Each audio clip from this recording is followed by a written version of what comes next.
It's the W wrap with the Southside Melbourne Flyers hosting the Adelaide Lightning. Both these sides came into today's contest with 4 wins on the board, a lot on the line if they want to keep their finals chances alive. Jess Webster with you alongside Carly Wilson and Damon Lowry. And Carly, it was the Southside Melbourne Flyers who really shot out of the gates to make a point in the opening quarter. Yeah, they did. And look, they weren't flashy about it.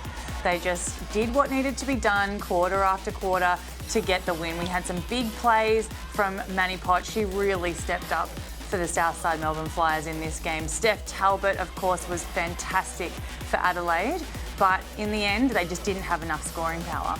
We saw a bit of everything, Damon. Today we saw a number of players foul out. We had Kayla George spending a bit of time on the bench, but it allowed the opportunity for Manny Potts to step up and deliver some highlights. Today, Steph Talbot was the pick of the bunch for the Lightning with 24 points.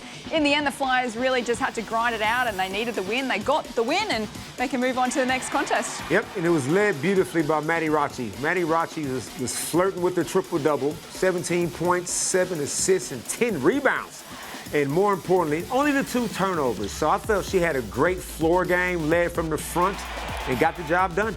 Adelaide also debuted Whitaker as well, a new player for them, a New Zealand tall firm, so she got her first WNBL points. This from Steph Talbot was one of the highlights, I think, of the season so far. A prayer from Adelaide on the 3/4 time buzzer, but it wasn't enough as the Flyers ran away with it. Importantly, it was their 5th win of the season.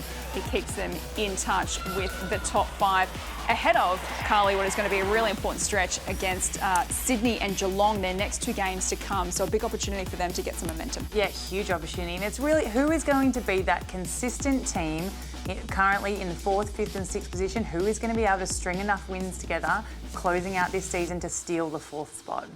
So the Flyers, they get their first win against Adelaide, and the first time that these 2 sides have played this season. They're going to be back in action on Tuesday night, an away trip to face the Flames before returning home to Geelong. Thanks for your company. We'll see you again soon.